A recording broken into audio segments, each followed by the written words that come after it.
దేవుని నామానికి మహిమ కలుగును గాక. హల్లెలూయా, ప్రైజ్ ది లార్డ్.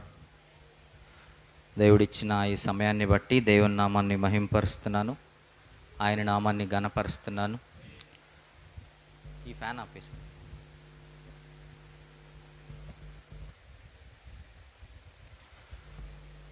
మన దేవుడు గొప్పవాడు, ఆయన పరిశుద్ధుడు, ఆయన మహోన్నతుడు, ఆయన సర్వోన్నతుడు, ఆయన సర్వాధికారి అయిన దేవుడు. ఆయన నామానికే సమస్త ఘనత, మహిమ, ప్రభావాలు చెల్లునుగాక. మనం ఏం నేర్చుకుంటున్నాం?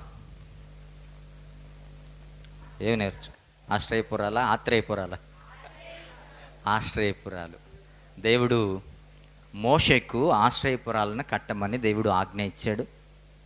తదుపరి దేవుడు ఎవరికి ఆజ్ఞ ఇచ్చాడు? యెహోషువకి ఆశ్రయపురాలు కట్టమని దేవుడు ఆజ్ఞ ఇచ్చాడు.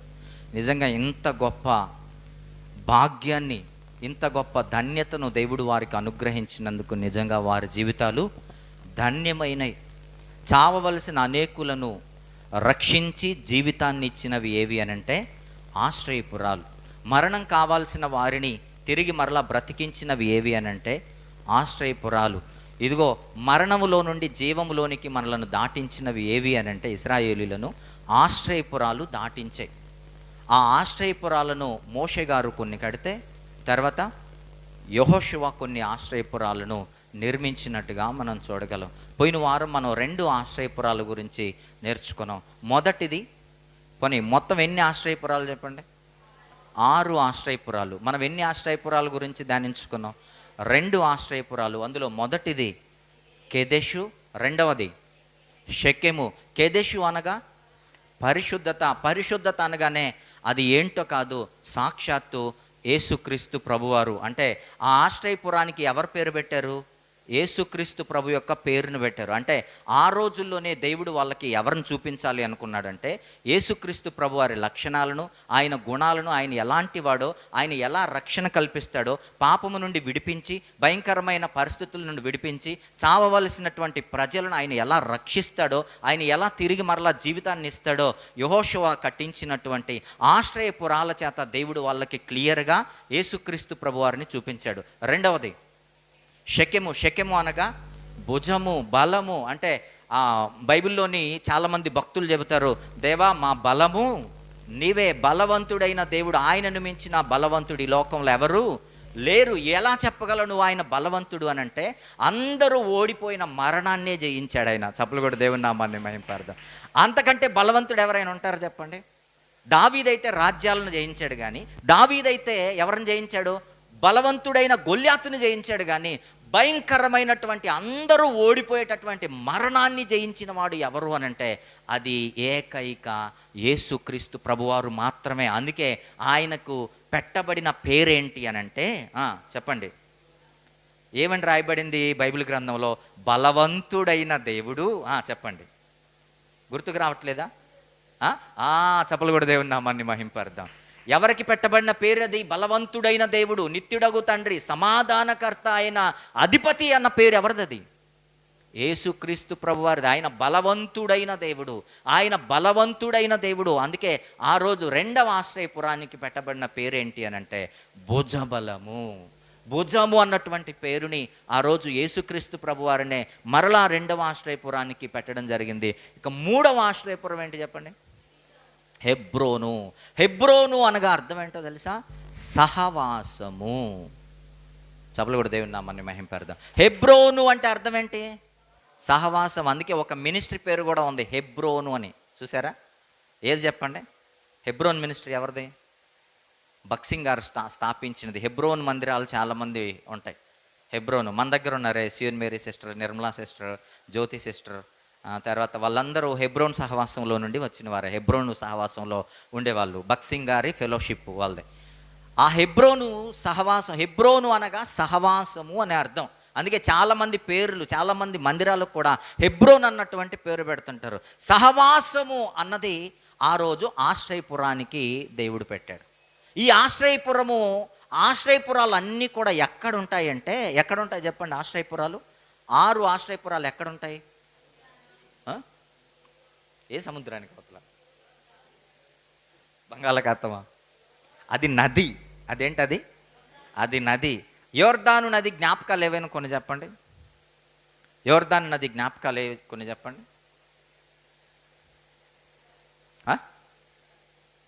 యోర్దాను నది అక్కడ ఏమైనా జరిగిన సంఘటన ఏదైనా చెప్పండి. మేము ఎప్పుడు వెళ్ళలేదు, చూడలేదని చెప్పకండి. యోర్దాను నదిలో యేసుక్రీస్తు ప్రభువారు బాప్తీసం తీసుకున్నారు. ఎవరి చేత? యోహాను చేత. బాప్తీస్వం ఇచ్చి యోహాను చేత. అదే యోర్దాను నదిని యేసుక్రీస్తు ప్రభువారు బాప్తీసం తీసుకోక ముందు యెహోషువ కాలంలో అడ్డొస్తే ఏం చేశాడు దేవుడు? 2 పాయలుగా చీల్చి, దేవుడు వాగ్దానం చేసిన ప్రకారం మోషేను ఎలా గొప్ప చేస్తానన్నాడో, మోషే ఎర్ర సముద్రాన్ని చీల్చితే 2 పాయలుగా, యెహోషువ దేన్ని చీల్చాడు? యోర్దాను నదిని పాయలుగా చేసి ఇజ్రాయేలు ప్రజలను ఆరిన నేలపైన నడిపించాడు. ఇవి మనకు గుర్తుండాలి. అందుకే దేవుడు ఏమన్నాడు అని అంటే, ఇజ్రాయేలీలందరూ వ్యాపించి ఉన్నారు కనుక ఆశ్రయపురాలు అందరికీ సమీపంగా ఉండాలి. ఎక్కడ ఉండాలి ఆశ్రయపురాలు? అందరికీ సమీపంగా ఉండాలి. ఎందుకు సమీపంగా ఉండాలి? ఆశ్రయపురాలు ఎందుకు సమీపంగా ఉండాలి? యోర్దానుకు అవతల 3 ఆశ్రయపురాలు ఉన్నాయి, అక్కడ ఇశ్రాయేలీలు ఉన్నారు. యోర్దానుకి ఇవతల 3 ఆశ్రయపురాలు ఉన్నాయి, ఇక్కడ ఇశ్రాయేలీలు ఉన్నారు. ఒకవైపే కట్టొచ్చు కదా 6 ఆశ్రయపురాలు. ఎందుకు అవతల కొన్ని కట్టించాడు, ఇవతల కొన్ని ఎందుకు కట్టించాడు?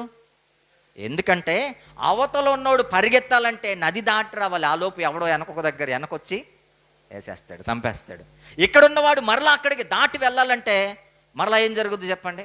ఇక్కడున్నవాడు వాడిని చంపేస్తాడు. అందుకే ఏమన్నాడంటే, అందరికీ ఆశ్రయపురాలు ఎక్కడ ఉండాలట? అందుబాటులో ఉండాలి. ఎలా ఉండాలట? సమీపంగా ఉండాలి. ఎలా ఉండాలి? సమీపంగా ఉండాలి. అంటే వాడు త్వరగా వెళ్ళేటటువంటి అంత సమీపంలో ఉండాలి. దేవుడు ఎంత గొప్పవాడో చూడండి. వాళ్ళ ఊహలకు అందలేదు. ఎవరి ఊహలకి? మోషే ఊహలకు అందలేదు, యెహోషువ గారి ఊహలకు అందలేదు. దేవుడు ఎందుకు ఇంత ప్రయాస పెడుతున్నాడు? దేవుడు ఎందుకు ఇంత కష్టపెడుతున్నాడు? ఎందుకు ఈ ఆశ్రయపురాలు అన్నటువంటి ఆలోచన వచ్చింది. కానీ దేవుడు భవిష్యత్తులో రానైన లోకరక్షకుడైన యేసుక్రీస్తు ప్రభువుని వాళ్ళ కళ్ళకు కనపరుస్తున్నాడని వాళ్ళు ఆ రోజు అర్థం చేసుకోలేకపోయారు. చప్పలు కూడా దేవుని నామాన్ని మహింపరదు. దేవుని ప్రణాళికలు ఎంత గొప్పవో చూడండి. అందుకే ఆయన అంటాడు, మీ ఊహల కంటే చెప్పండి, నా ఊహలు మీ ఆలోచనల కంటే నా ఆలోచనలు ఎలా ఉన్నాయట? భూమి నుండి ఆకాశం ఎంత ఎత్తున్నదో అంత ఎత్తున్నవి అంటాడు. దేవుడు ఎంత గొప్పవాడు. ఆయన ఊహలు, ఆయన ఆలోచనలు, ఆయన ప్రణాళికలు మనకు అందనే అందవు, మన ఊహకు అందవు. అంత గొప్పవాడు దేవుడు, అంత గొప్పవాడు. వాళ్ళ భవిష్యత్తుని దేవుడు ముందే ఎరిగి ముందే మూల పాఠాలు దేవుడు చెప్పాడు. దేవుని నామానికి మహిమ కలుగును గాక. అందుకే అన్నాడు, పరిశుద్ధత అన్నటువంటి ఒక ఆశ్రయపురాన్ని కట్టు. ఆ తర్వాత బలము అన్నటువంటి ఒక ఆశ్రయపురాన్ని కట్టు. ఆ తర్వాత సహవాసము అన్న ఆశ్రయపురాన్ని కట్టు అన్నాడు. ఈ సహవాసం మరలా ఎవరిని చూసిస్తుందో తెలుసా? ఎవరి వైపు చేయెత్తి మనకు చూపిస్తుందో తెలుసా? ఈ సహవాసం అన్నటువంటిది ఎవరి వైపు చూపిస్తుంది? ప్రభు అయిన యేసు వైపు చూపిస్తుంది. చప్పలు కూడా దేవుని నామాన్ని మహింపరుద్దాం. ఆయన గొప్పవాడు. ఇదిగో సహవాసము అనగానే ఆయనను మించిన స్నేహితుడు ఎవరు భూమి మీద మన కళ్ళకు కనబడడం. ఒకవేళ గొప్పవాడు ఎవడైనా స్నేహితుడు అవ్వాలంటే కేవలం క్రీస్తును ధరించుకున్న వాడే గొప్ప స్నేహితుడు కాగలడు.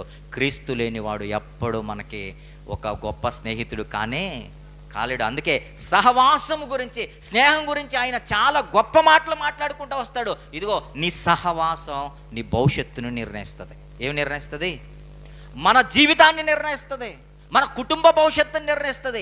మనం ఎలాంటి వాళ్ళతో కలుస్తున్నాం, మనం ఎలాంటి వాళ్ళతో మన జీవితం గడుపుతున్నాం, మనం ఎలాంటి వాళ్ళతో మన యొక్క క్షణాలు గడుపుతున్నాం, ఎలాంటి వాళ్ళ మాటలకు మనం అట్రాక్ట్ అవుతున్నాం, ఎలాంటి మాటలు వింటున్నాం, ఎంత సమయం ఎలాంటి ప్రజలతో మనం గడుపుతున్నామో అది మన భవిష్యత్తుని ఏం చేస్తుంది? నిర్ణయిస్తుంది. అది మన జీవితాలను నిర్ణయిస్తుంది. ఏంటది అని అంటే సహవాసం. ఏంటది? సహవాసం. అందుకే మనం ఎలాంటి సహవాసం కలిగి ఉండాలి అని అన్నాడంటే బైబిల్ గ్రంథంలోకి వెళ్ళిపోతే దేవుడు చక్కటి మాటలను మన కొరకు రాయిస్తూ వస్తాడు. చూడండి, 1 కొరింథీ పత్రిక 15వ అధ్యాయము 33వ వచనాన్ని చూద్దాం. 1 కొరింథీ పత్రిక, కొరింథీ సంఘానికి రాసిన 1 పత్రిక పౌలు గారు 1 పత్రిక 15వ అధ్యాయము 33వ వచనం చూడండి. ఎలాంటి మన సహవాసం ఎలా ఉండాలని ఆయన అంటున్నాడో, ఎలాంటి సహవాసాన్ని మనల్ని చేయమని ప్రభువు మనకు ఆజ్ఞాపిస్తున్నాడో పరిశుద్ధాత్మ ప్రేరణతో పౌలు భక్తుడు మన కొరకు రాస్తున్నాడు. చూద్దాం. ఉమ్. దుష్ట సాంగత్యము మంచి నడవడిని చెరుపును. ఇంకొకరు చదవండి ఎవరైనా. ఇంకొకరు ఆ మాట మర్చిపోయారు. అందుకే మోసపోకుడే, దుష్ట సాంగత్యము మంచి నడవడిని చెరుపును. ఎవరైనా బ్రదర్స్లో చదవండి, ఎవరైనా ఒకరు చదువు. కొరింథీ సంఘానికి రాసిన మొదటి పత్రిక 15వ అధ్యాయం 33వ వచనం. 15:33.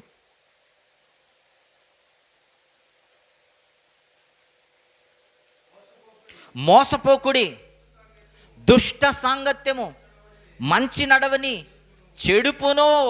ఏమంటున్నాడు దేవుడు? దుష్ట సాంగత్యం చేయకుడి అని అనడానికి ముందు ఆయన ఏమన్నాడు అని అంటే, అందులో ఏమున్నదట? మోసం ఉన్నదన్నాడు. చూడండి ఏమున్నదట, జాగ్రత్తగానండి. దుష్ట సాంగత్యంలో ఏముందంటే, ఆ సాంగత్యం వెనకాల, ఆ సహవాసం వెనకాల, ఆ స్నేహం వెనకాల ఏముందట? మోసం ఉంది. ఏముంది? అక్రమం ఉంది, మోసం ఉంది. ఏదో ఒక రోజు మోసపోక తప్పదు. ఏ సహవాసములంటే దుష్టుల సహవాసములో. అది ఏదో ఒక రోజు మన జీవితాన్ని నాశనం చేస్తుంది. అది ఏదో ఒక రోజు మనకు సమాజంలో చెడ్డ పేరుని తెస్తుంది. అది ఏదో ఒక రోజు మన జీవితాన్ని వీధికి వీడుస్తుంది, బట్టబయలు చేస్తుంది, మన జీవితాన్ని నాశనానికి నడుపుద్ది. దాంట్లో ఏమున్నదని చెప్పాడు దేవుడు? ఏమున్నదట? మోసం ఉన్నది. ఏమున్నది? ఇదిగో మోసం ఉన్నది. ఇంకా చూడండి, ఇదిగో ఏమంటాడు అని అంటే, ఇంకా చక్కటి మాటలను దేవుడు మన కోసం రాస్తున్నాడు. చూడండి, సామెతల గ్రంథం 24వ అధ్యాయము 1వ వచనం చూడండి. సామెతలు 24 1వ వచనం. 24వ అధ్యాయము 1వ వచనం. దుర్జనులను చూచి మచ్చరపడకము. ఆ మాట అండర్లైన్ చేయండి అందరూ. వారి సహవాసము కోరుకోవద్దు. ఏం చేయొద్దట? కోరుకోవద్దు. ఎవరి సహవాసం కోరుకోవద్దు అంటున్నాడు? ఎవరి సహవాసం? దుర్జనుల సహవాసాన్ని కోరవద్దు. ఎందుకు కోరవద్దు? అక్కడ పౌలు గారు రాసిన మాట, ఇక్కడ ఎవరు రాసిన మాట? సొలొమోను రాసిన మాట. రెండు ఒకటేనా? రెండు ఒకటేనా కాదా? రెండు సేమ్. ఏమి ఇద్దరు ఎందుకు రాశారు చెప్పండి? 2 సార్లు ఎందుకు దేవుడు రాపించాడు? ఎందుకు 2 సార్లు రాపించాడు? వినబడుతుందా? వినబడిన వాళ్ళు గట్టిగా ఒకసారి ఆమెను చెప్పండి. 2 సార్లు దేవుడు ఎందుకు రాపించాడు? మీరు మీ పిల్లలకి ఒక్కసారి చెబుతారు, రెండోసారి ఎప్పుడు చెప్తారు చెప్పండి? రెండోసారి ఎప్పుడు చెప్తారు? వినకపోతే వీడు వినడు, వీడు నా మాట వినడు, వీడికి రెండోసారి కూడా చెప్పాలి అని అనిపించినప్పుడు మనం ఏం చేస్తాం? ఫస్ట్ సారి మామూలుగా చెబుతాం, రెండోసారి కొంచెం గట్టిగా చెప్తాం. ఎందుకంటే వినపడేటట్టు చెప్తాం. ఒకవేళ అవసరమైతే వీపు విమానం మాత్రం మోగాల్సిందే. అందుకే దేవుడు అన్నాడు, మొదటగా సామెతల గ్రంథంలో సొలొమోను చేత రాపిచ్చి మరలా పౌలు గారి చేత రాపిచ్చాడు. ఆయన చేత రాపిస్తూ కొంచెం స్ట్రాంగ్గా రాపిచ్చాడు. ఏమని రాపిచ్చాడు? మోసపోకుడి అన్న పదాన్ని జాయిన్ చేశాడు. జాగ్రత్తగా చదవాలి వాక్యం చదివేటప్పుడు. చాలా బాగుంటుంది వాక్యం మనం ధ్యానిస్తుంటే. అందుకే ఆయన ఎలా స్టార్ట్ చేశాడంటే, మోసపోవద్దు. ఏం పోవద్దు? మోసపోవద్దు, దుష్ట సాంగత్యం చేయవద్దు. అదే సొలొమోను గారు ఏమని రాశారంటే, దుష్టుల సహవాసము కోరవద్దు. దుష్టుల సహవాసం కోరవద్దు. అది మీ జీవితాన్ని నాశనానికి నడుపుద్ది. అది మిమ్మల్ని మోసం చేస్తుంది. అది మీ జీవితాన్ని భయంకరమైన పరిస్థితుల్లోకి నడిపిస్తుంది. అది మీ భవిష్యత్తును నాశనం చేస్తుంది. ఏమి నాశనం చేస్తుంది? మీ భవిష్యత్తుని, మన భవిష్యత్తుని, మన పిల్లల భవిష్యత్తుని, మన కుటుంబ భవిష్యత్తుని ఏది నాశనం చేస్తుంది అనంటే చెప్పండి? సహవాసము, ఫ్రెండ్షిప్ ఏం చేస్తుంది అనంటే మోసం చేస్తుంది, మన జీవితాన్ని నాశనం చేస్తుంది. అందుకే అంటున్నాడు, దుష్ట సాంగత్యము చేయవద్దు. బెంగళూరులో జాబ్ చేస్తున్నప్పుడు నాకు ఒక ఫ్రెండ్ ఉండేవాడు ఒకడు. మేమేం చేసామంటే వాడిని దగ్గరకు తీసాం. తల్లిదండ్రులు లేరని వాడిని దగ్గరకు తీసాం. తండ్రి లేడు, తల్లి హైదరాబాద్లో ఉండేది, వాడు బెంగళూరులో జాబ్ చేసేవాడు. మేమేం చేసామంటే దగ్గరకు తీసాం, ఇంటికి రప్పించాం, భోజనం పెట్టాం, మాతో పాటు వాడు ఉంటానన్నప్పుడు ఉంచుకున్నాం, అవన్నీ చేసాం. కొన్నిసార్లు పెద్దలు వచ్చినప్పుడు మా దగ్గరికి చెప్పేవాళ్ళు, పని మీద వాళ్ళని, వర్క్లో ఉన్న వారిని, కొలీగ్స్ని ఇంటికి తీసుకురావద్దని మామయ్య గారు చెప్పారు చాలాసార్లు.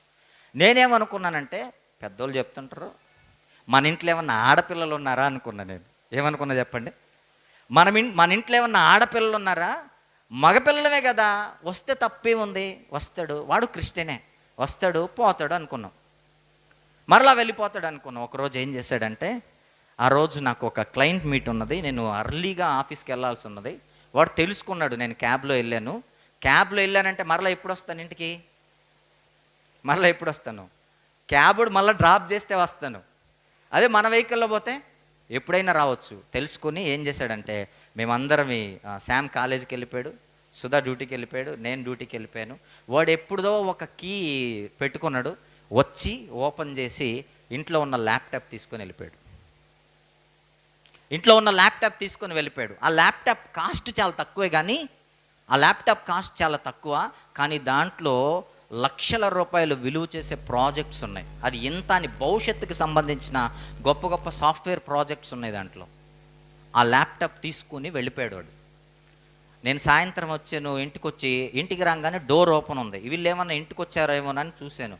ఓపెన్ చేసి లోపలికి వెళ్ళిపోయి చూస్తే ఎక్కడ ఏం ఆనవాళ్ళు లేవు. వీళ్ళిద్దరు కాల్ చేశాను, మేము ఇంటికి రాలేదన్నారు. కానీ డోర్ ఓపెన్లో ఉంది. నేనే కన్ఫ్యూజ్ అయ్యింది, నేను ఏమైనా క్లోజ్ చేసి వెళ్ళలేదా అని. ఆ తర్వాత ఎతుకులాడడం ప్రారంభించింది. ఇంట్లో ఏమి వాల్యుబుల్ థింగ్స్ ఉన్నాయో ఎతుకులాడడం ప్రారంభిస్తే ల్యాప్టాప్ కనపడలేదు. ఇక ఎవరికి ఫోన్ చేయకుండా నాకు డౌట్ వచ్చింది, దేవుడు ఎందుకో ప్రేరేపణ ఇచ్చాడు, పలానోడే అయ్యి ఉంటాడు అని. చర్చ్ ఫ్రెండ్ ఒక అతను సంతోష్ అని ఉన్నాడు, అతనికి ఫోన్ చేశాను. ఆఫీస్లో ఉండి వెంటనే వచ్చాడు. ఒక హాఫ్ అన్ అవర్లో కల్లా ఆఫీస్లో పర్మిషన్ తీసుకొని వచ్చేసాడు.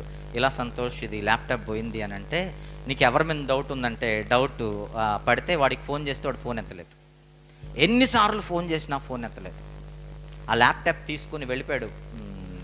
ఎక్కడికి? హైదరాబాద్కి వెళ్ళిపోయాడు.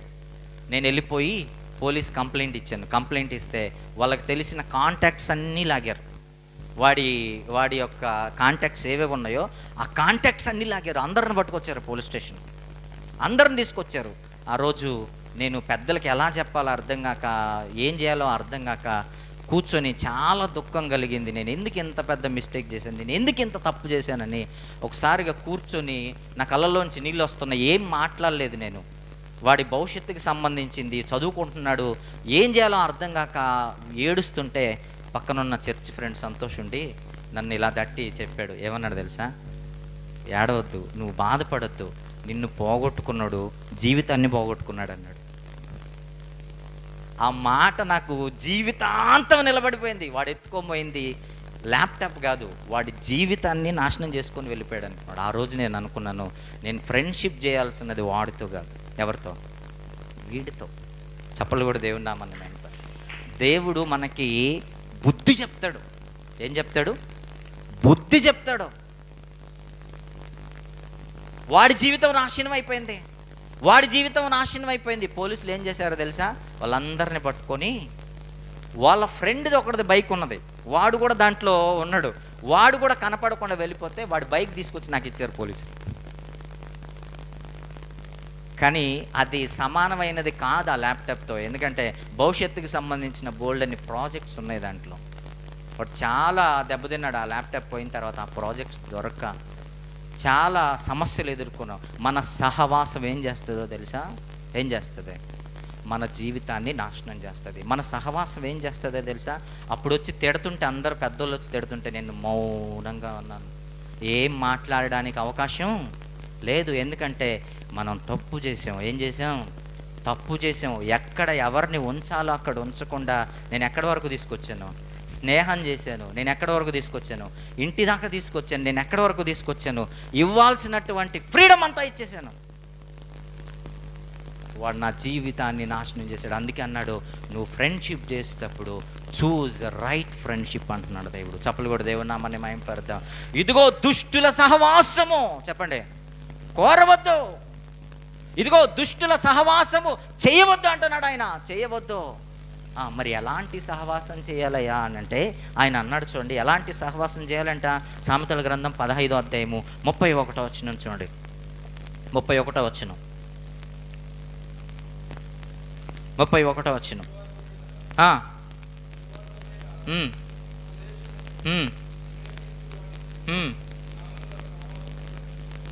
చప్పలు కూడా దేవుని నామాన్ని మహింపడదాం. ఎలాంటి వారికి జ్ఞానుల సహవాసం లభిస్తుందట? జీవార్థమైన ఉపదేశము అంగీకరించువానికి జ్ఞానుల సహవాసము లభించును. అంటే మనల్ని ఏ సహవాసం చేయమంటున్నాడు దేవుడు అని అంటే జ్ఞానుల సహవాసము. ఏ సహవాసం అట? జ్ఞానుల సహవాసం. ఎవరు జ్ఞాని అంటే ఆయన అన్నాడు ఎవరట? ఉపదేశమును అంగీకరించిన వాడు. ఉపదేశం అంటే వాక్యమును అంగీకరించిన వాడు, దేవుని వాక్యం కొరకు ఎదురు చూసేవాడు. ఎవరట జ్ఞాని? ఎవరట? దేవుని యొక్క ఉపదేశం కొరకు ఎదురు చూసేవాడు, దేవుని యొక్క మాటల కొరకు ఆసక్తి కలిగి ఉండేవాడు. దేవుని నామానికి మహిమ కలుగును గాక. ఎలాంటి వాడట జ్ఞాని?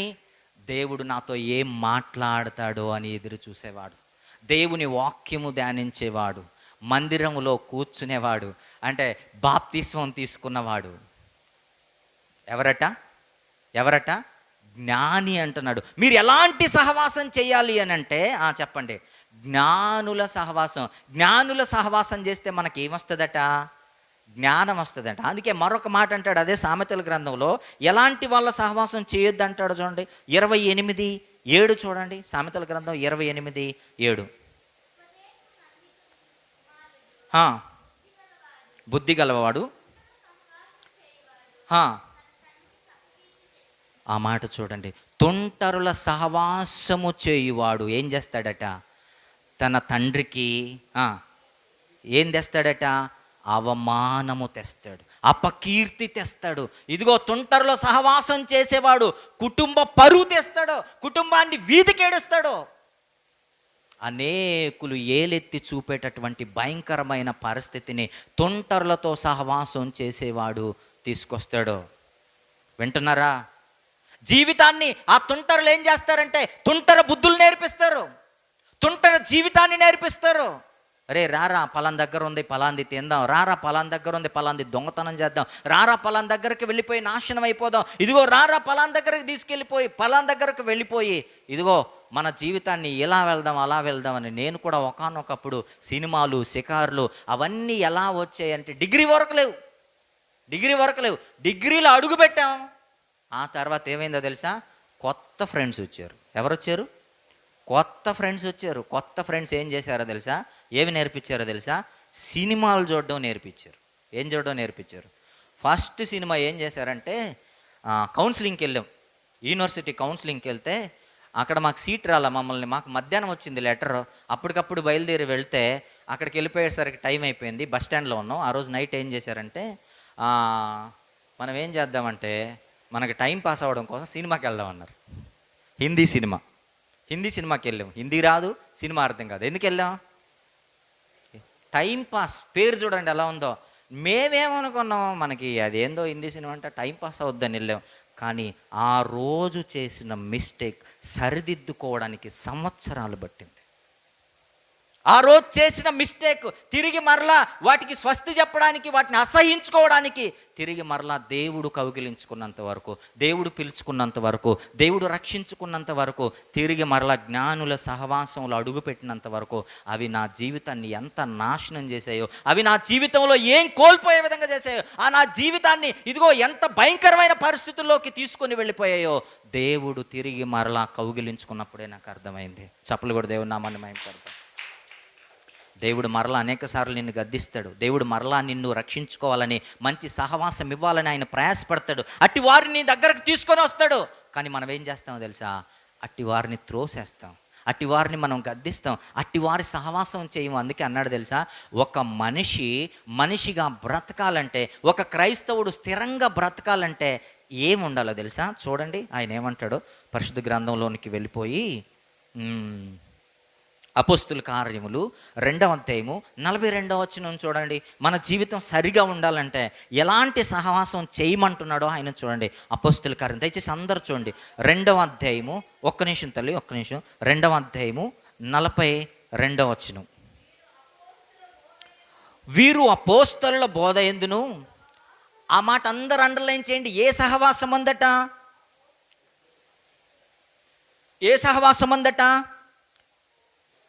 అపోస్తలుల సహవాసమందును. ఏ సహవాసం అందట? ఏ సహవాసం అందట? అందరున్నారా? గట్టిగా ఆమెన్ చెప్పండి ఒకసారి. ఇదిగో ఆయన ఏమంటున్నాడు అనంటే, ఆ రోజు పేతురు గారు వాక్యం చెబితే ఎంతమంది రక్షణలోకి వచ్చారు? పై భాగంలో చూడండి, ఎంతమంది పై భాగంలో చూడండి. మీరు మారు మనసు పొంది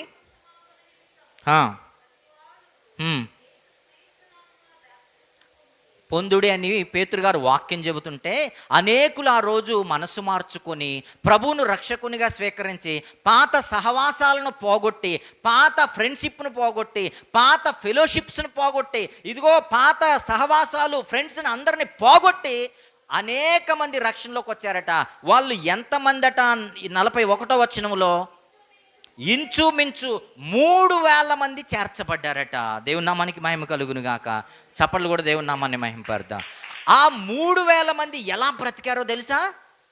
మనలాగా అప్పుడప్పుడు పడిపోలేదు, మనలాగా తిరిగి దుష్టుల సాంగత్యంలోనికి వెళ్ళలేదు, మనలాగా తిరిగి దుష్టుల సహవాసంలోనికి వెళ్ళలేదు, మనలాగా తిరిగి తుంటరుల సహవాసం చేయలేదు, లోకస్తుల సహవాసం చేయలేదు. వాళ్ళు ఎలాంటి సహవాసం చేశారు అనంటే, ఎలాంటి బోధయందును సహవాసమందును. ఏ సహవాసం అందట?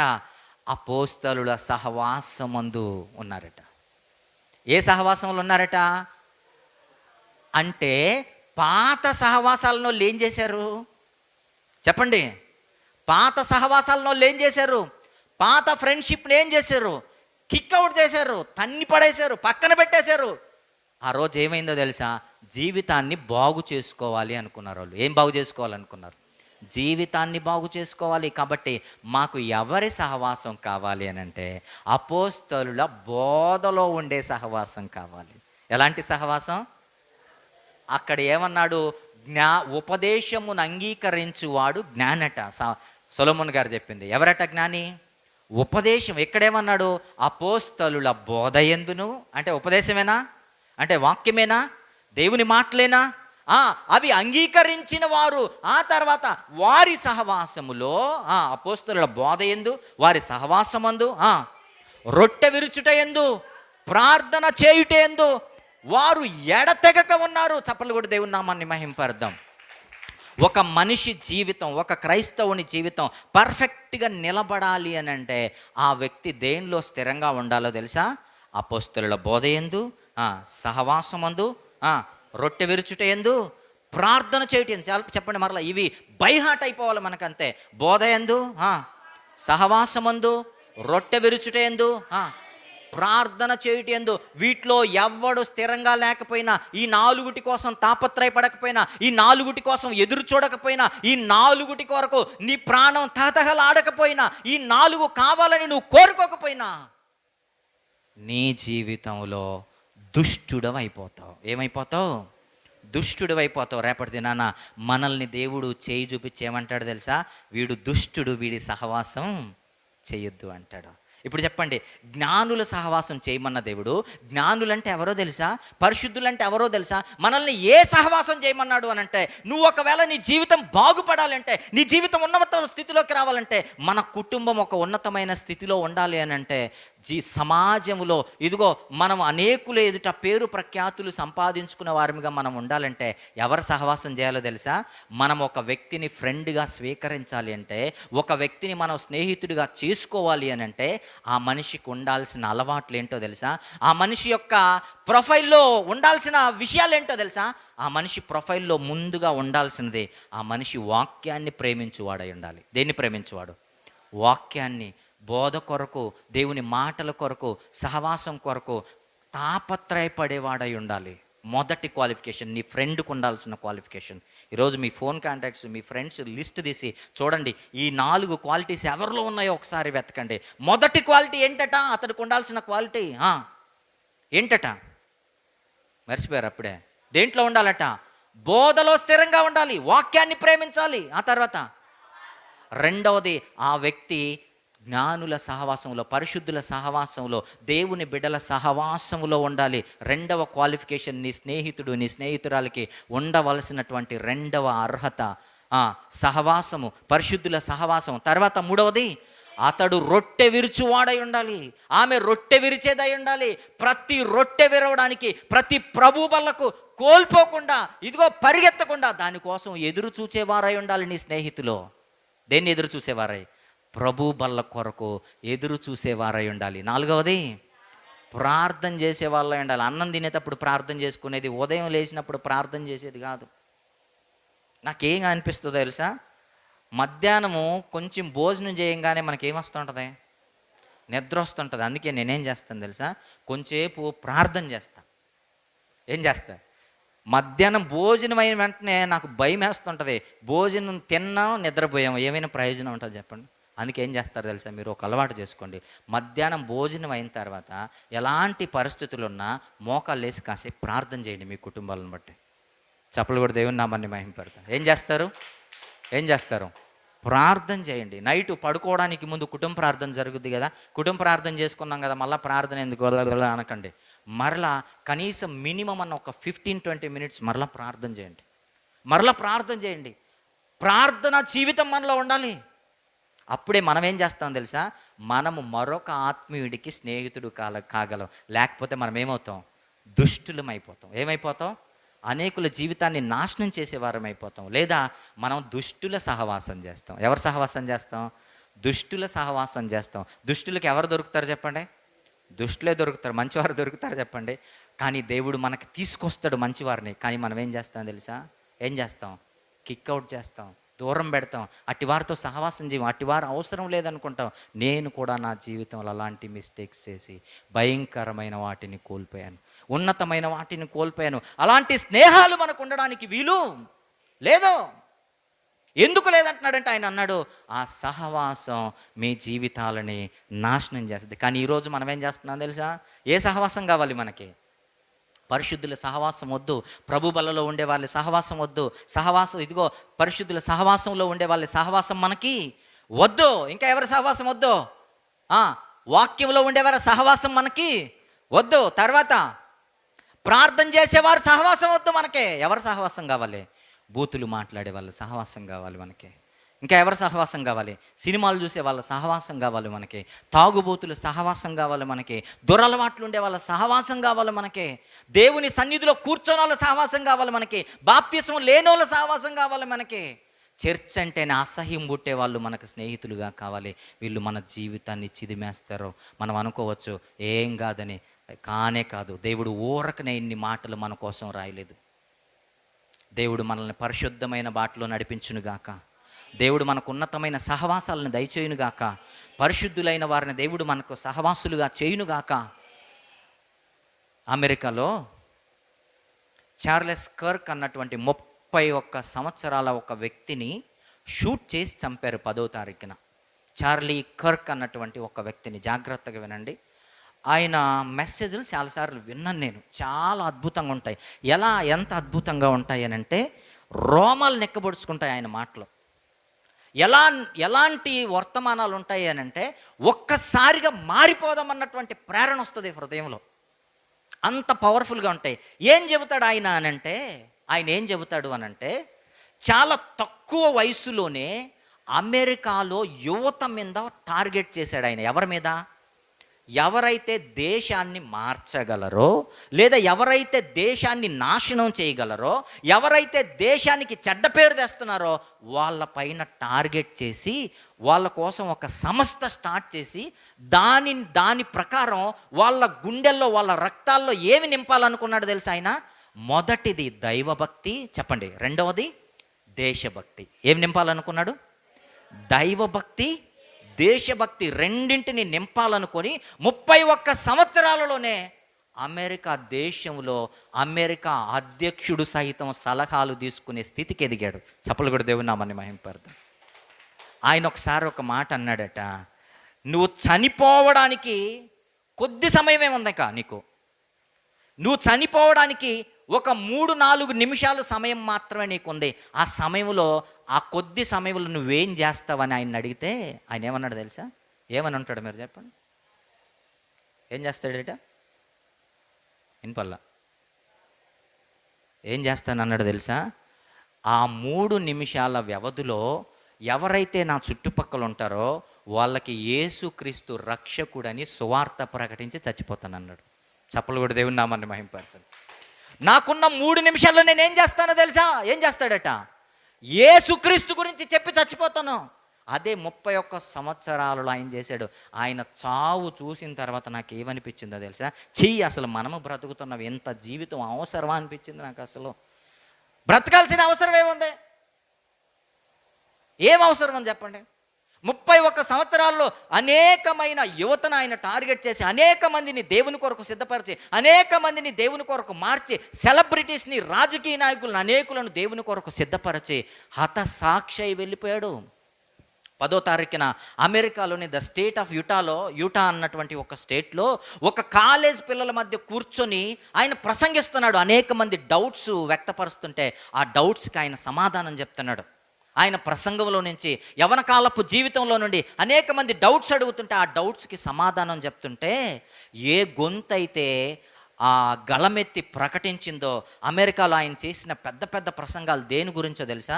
రే దుర్మార్గులారా, మన దేశం క్రైస్తవ దేశం అని లోకమంతా అనుకుంటుంది, కానీ ఎక్కడ జరగరాని పాపం అంతా ఎక్కడ జరుగుతుంది? అమెరికాలోనే జరుగుతుంది. అమెరికాలో భయంకరం ఏంటంటే మగవాళ్ళు పెళ్ళిళ్ళు చేసుకుంటారు. ఎవరు పెళ్ళిళ్ళు చేసుకుంటారు? స్త్రీలు పెళ్ళిళ్ళు చేసుకుంటారు. స్త్రీలు పెళ్ళిళ్ళు చేసుకుంటారు. ఇష్టం వచ్చినోడు లింగ మార్పిడి చేసుకుంటుంటాడు. నిన్నటిదాకా పురుషులుగా స్త్రీలుగా ఉంటారు, ఇమ్మీడియట్గా ట్రాన్స్జెండర్స్ అయిపోతున్నారు. ఇవన్నీ చూసి ఆయన తట్టుకోలేక, మీకు ఏం పోయే రోగం వచ్చిందిరా? లేదు, దేవుడు మనల్ని ఎలా పుట్టించాడో అలాగే మనం బ్రతకాలి. దేవుడు ఏ నియమ నిబంధనలు పెట్టాడో అలాగే మనం బ్రతకాలి. భయంకరమైనటువంటి ఇక్కడ మనకి డ్రగ్స్ ఇల్లీగల్, కానీ అమెరికాలో అది ఎలాగుంటుందో తెలుసా? లీగల్. యువత ఎలా ఉంటారో తెలుసా? రోడ్ల మీదే ఇంజెక్షన్స్ వేసుకొని రోడ్ల మీదే పడిపోతుంటారు. ఎవరు రారు వాళ్ళ కోసం, ఎవరు రారు. ఎందుకంటే 16 సంవత్సరాలు 18 సంవత్సరాలు దాటితే ఇంటి నుంచి బయటికి పంపించేయాలి వాళ్ళు. ఇక వీళ్ళ చేతుల్లో వాళ్ళు ఉండరు. వాళ్ళు వెళ్ళొచ్చు, ఎక్కడైనా పోవచ్చు, ఎక్కడైనా నాశనం అయిపోవచ్చు. ఒకవేళ ఆస్తులు ఏమైనా సంపాదించుంటే ఇది నీకు అని చెప్పి పంపించేస్తారు. నువ్వెందుకు ఇలా ఉన్నావు, ఎందుకు ఇలా బ్రతుకుతున్నావు, నీ జీవితం ఎందుకు ఇలా చేస్తున్నావు అని అడిగే అర్హత ఎవరికి ఉండదు.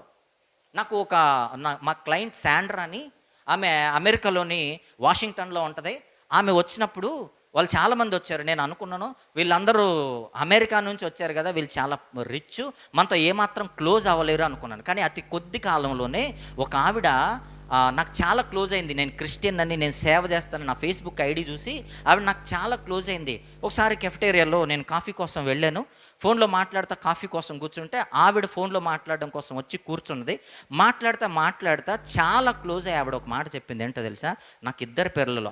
అప్పటికి ఆమె చాలా ఏజ్ అయిన ఆమె. నాకు 2 పిల్లలు బ్రదర్. అందులో ఒక అమ్మాయి మేజర్ అయింది. ఆమెకు ఒక అపార్ట్మెంట్ ఇచ్చేసి మేము బయటికి పంపించేసాం. ఆవిడట ఆల్రెడీ వివాహమై పిల్లలున్న ఆయనతో తిరిగి మరలా మ్యారేజ్ చేసుకోవడానికి సిద్ధపడిందట.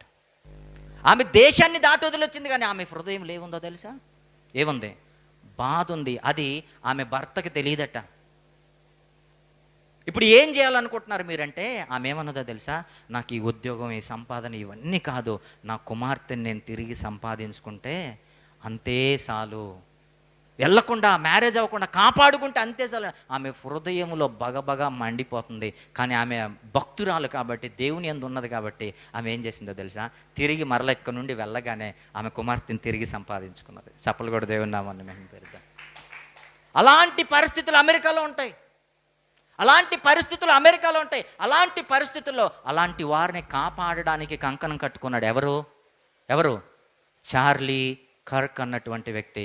మొన్న 10వ తారీఖున యూటా స్టేట్లోని ఒక కాలేజ్లో సమాధానం చెప్తుంటే, ఏ గొంతైతే ఎత్తి ఆయన ప్రకటించాడో, యేసు వైపు తిరగండి, ఇల్లీగల్ కార్యక్రమాలు చేయకండి అని ఏ గొంతైతే ఎత్తి దేవుని నామాన్ని ప్రకటించిందో, ఏ గొంతైతే దేవుని యొక్క నామాన్ని మహిమపరిచిందో, ఏ గొంతైతే అనేకుల రక్షణ కొరకు ఇదిగో అనేక మాటలను ప్రసంగించిందో, 31 సంవత్సరాల వయసులోని అనేకులను దేవుని వైపు మళ్ళించిందో, అదే గొంతులో వెనకున్నటువంటి బిల్డింగ్ పై నుంచి ఒకడు కాల్చి చంపాడు. ఆ బుల్లెట్ కరెక్ట్గా గొంతులో దిగిపోయింది. స్పాట్లో అక్కడే పడి చచ్చిపోయాడు. ఆ దేశ అధ్యక్షుడైన ట్రంప్కి చాలా సన్నిహితమైన స్నేహితుడు చార్లీ కర్క్. వాళ్ళ భార్య ఒక స్టేట్మెంట్ ఇచ్చింది. ఏమని ఇచ్చిందో తెలుసా? నా భర్తనైతే చంపగలిగారు, కానీ నా భర్త లాంటి వారు వేలాది మంది లేచి ఉన్నారు. చప్పలు కూడా దేవుని నామమున అంటారు. ఎంతమంది లేచారట? వేలాది మంది చార్లీ కర్కులు లేస్తున్నారు. ఆయన ప్రసంగాలు ఊరికే బలం. 31 సంవత్సరాల వయసులో అంత గొప్ప లక్షలాది కోట్లాది మంది, ప్రపంచంలోని అతి ఉన్నతమైన దేశంలో ఉన్న వారిని ఆయన ప్రభావితం చేయగలిగాడంటే దేవుని ఆత్మ ఆయన మీద సామాన్యంగా లేదు. 31 సంవత్సరాల వయసులో ఒక కాన్ఫరెన్స్లో ఒక అమ్మాయి ఒక క్వశ్చన్ అడిగింది. అబార్షన్స్ అక్కడ లీగల్, ఎవరిష్టం వచ్చినట్టు వాళ్ళు అబార్షన్స్ చేయించుకోవచ్చు. అబార్షన్స్ చేపించుకోవద్దు, అది కరెక్ట్ కాదని ఆయన ప్రకటిస్తే ఒక అమ్మాయి అడిగింది, అంటే నేను ఒక బిడ్డను కంటాను, వాడి కోసం నా జీవితం నాశనం చేసుకోవాలా అని అంటే ఆయన ఉన్నతమైన సమాధానాలు ఇచ్చాడు. ఆమె ఏమడిగిందో తెలుసా? నీకు పెళ్ళైందా అని అడిగింది. ఆయన ఏమన్నాడు తెలుసా? I'm happily married with 2 childrens అని చెప్పాడు. నాకు 2 పిల్లలు, నాకు మ్యారేజ్ అయ్యి ఎంతమంది పిల్లలు? 2 పిల్లలు. మీకు ఇలాంటి పరిస్థితి ఎదురవ్వలేదా అని అంటే ఆయన అన్నాడు, ఏమన్నాడు తెలుసా?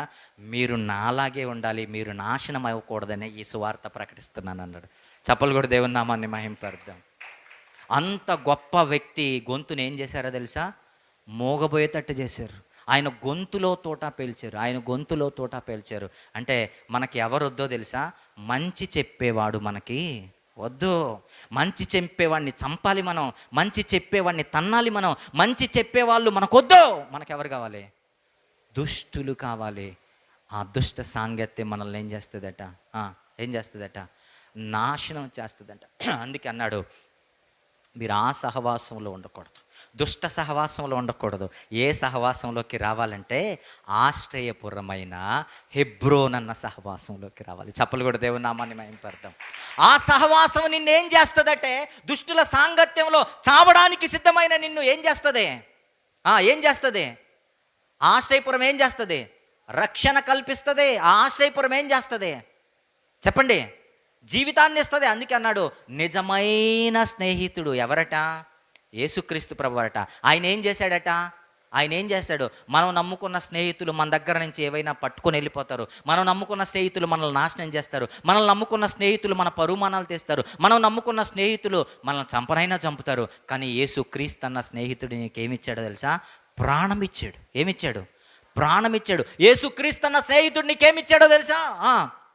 ఏమిచ్చాడు? రక్తం ఇచ్చాడు నీ కొరకు. యేసుక్రీస్తు అన్న స్నేహితుడు నీ కోసం ఏమిచ్చాడో తెలుసా? ఆయన జీవితాన్ని త్యాగం చేశాడు. ఇంతకు మించిన స్నేహితుడు ఎవరైనా ఉంటారా? కాబట్టి నువ్వు ఎవరి స్నేహంలో ఉండాలి? ఎవరు నీకు స్నేహితుడిగా కావాలి? ప్రభువైన యేసు స్నేహంలో ఉండాలి. ప్రభువైన యేసును స్నేహితుడిగా నువ్వు అంగీకరించాలి. అందుకే ఆయన అన్నాడు, 3వ ఆశ్రయపురం ఏంటి అనంటే, చెప్పండి, సహవాసము. ఏంటా సహవాసము? నిజ స్నేహితుడైన యేసు ఉండే సహవాసం. 3వ ఆశ్రయపురం ఎవరి వైపు చూపిస్తుంది చెప్పండి?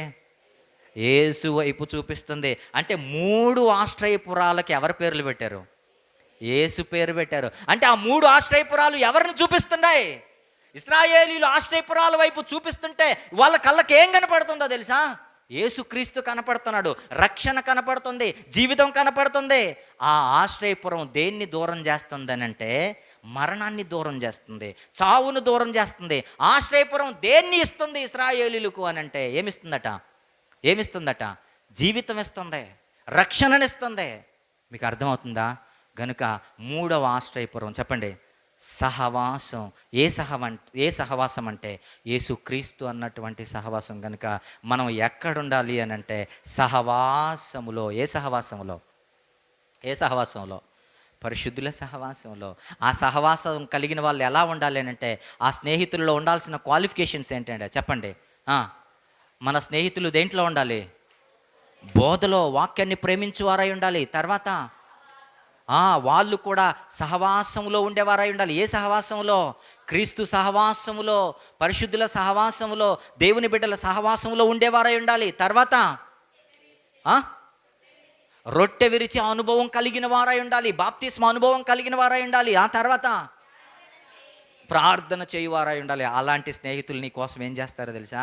నీ కోసం ప్రార్థన చేస్తారు, నువ్వు బాగుండాలని కోరుకుంటారు, నువ్వు పడిపోతే లేపుతారు, నువ్వు ఎలా ఉన్నావో తెలుసుకోవాలని ప్రయాసపడతారు, నువ్వు తిన్నావో లేదో విచారిస్తారు, నువ్వు ఎక్కడున్నావో లేదో విచారిస్తారు. కొన్నిసార్లు నాకు భయం వేస్తుంటుంది మీకు ఫోన్ చేయాలంటే, ఎందుకంటే మీరు బిజీ ఉంటారు, ఎక్కడ ఉంటారో, నన్ను ఇసుక్కుంటారేమో, నన్ను భయపడతానే ఫోన్ చేస్తాను. ఎక్కువసేపు కూడా మాట్లాడలేను, ఎందుకంటే చెప్పండి, బిజీ ఉంటారేమో అనిపిస్తుంటుంది నాకు. ఒకవేళ చేయకపోతే నేను తట్టుకోలేను, అలా లాగుతుంటే చేసి కనుక్కున్నంత వరకు ఆ భారం తీరిపోదు. అందుకే నా దగ్గర కొన్నిసార్లు చాలామంది పర్సనల్ లైఫ్స్ ఉంటాయి నా చేతుల్లో. అవి చాలా కాలం నుండి ఆ పర్సనల్ లైఫ్ హృదయం దాటి బయటికి రాదు. ఎందుకో తెలుసా? ఒకవేళ తెరిచామనుకో ఏమవుతుందో తెలుసా? వాళ్ళ జీవితాలు నాశనం అయిపో. ఒక సహోదరి ఫోన్ చేస్తుంది, మా ఫ్యామిలీ మెంబరే, ఒక చెల్లి ఫోన్ చేసి, ఆమె ఏం చేస్తుంది తెలుసా? లాస్ట్ ఫోన్ చేసినప్పుడు ఏం చెప్పిందో, అప్పటి నుంచి మరలా ఫోన్ చేసినప్పుడు మధ్యలో ఏం జరిగిందో మొత్తం చెప్పేస్తుంది. అందుకే కొన్నిసార్లు కొన్ని ఫోన్లు ఎత్తాలంటే భయం వేస్తుంటారు నాకు. ఎందుకో తెలుసా? ఈ ఫోన్ ఎంతసేపు పోద్దో తెలియదు. ఒకసారి గంట అవుద్ది, 1.5 గంట అవుద్ది, 2 సార్లు అవుద్ది. కొన్నిసార్లు అమ్మ నువ్వు మాట్లాడతావని మీకు చెప్తాను, లేదండి మీకు చేశారు కదా మీరే మాట్లాడండి అంటది. అర్థమవుతా? ఎందుకు మనతో చెప్తారో తెలుసా? వాళ్ళు ఫీల్ అయ్యారు మనము నమ్మదగిన స్నేహితులమని. వాళ్ళు ఫీల్ అయ్యారు, వాళ్ళు యాక్సెప్ట్ చేశారు మనం ఎవరమని, నమ్మదగిన స్నేహితులము. మనం సరి చేస్తామని. కొన్నిసార్లు తిడతాను, కొన్నిసార్లు గద్దిస్తాను, కొన్నిసార్లు అప్రిషియేట్ చేస్తాం. కారణం ఏంటో తెలుసా? ఆ గద్దింపులు కావాలనే వాళ్ళు మనతో చెప్తున్నారు. కనుక నీ ఆత్మీయ స్నేహితుడు, ఈ అనుభవాలు ఉన్నోడు ఏం చేస్తాడు తెలుసా? నీలో ఉన్న చెడును ఏం చేస్తాడో తెలుసా? గద్దిస్తాడు, దాన్ని సరిచేయాలని కోరుకుంటాడు, నువ్వు బాగుండాలని కోరుకుంటాడు, నిన్ను ఉన్నతమైన స్థితిలో చూడాలని కోరుకుంటాడు. అదే దుష్టుడు ఏం చేస్తాడు తెలుసా?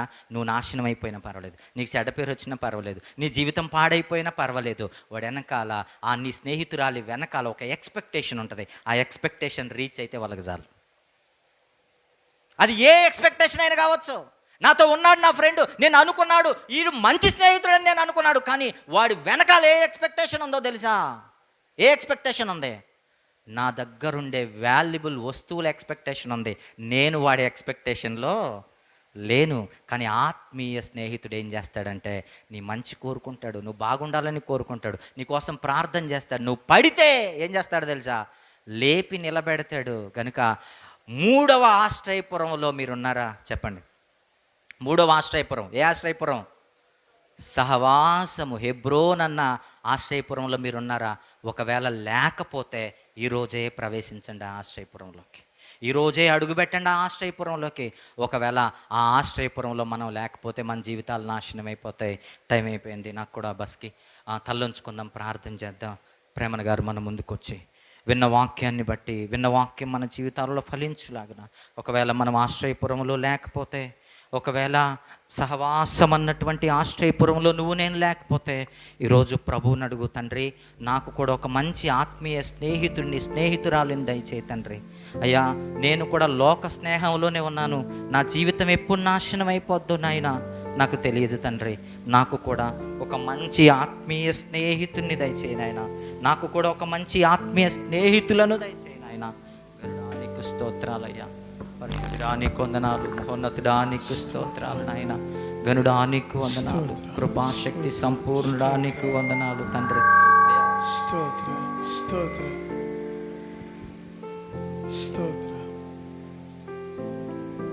సర్వాధికారియు నిరంతరము స్తోత్రార్హుడైన మా తండ్రి, విఘనమైన ఉన్నతమైన నామమునకు వెనలేని స్తుతులు స్తోత్రాలు దేవా.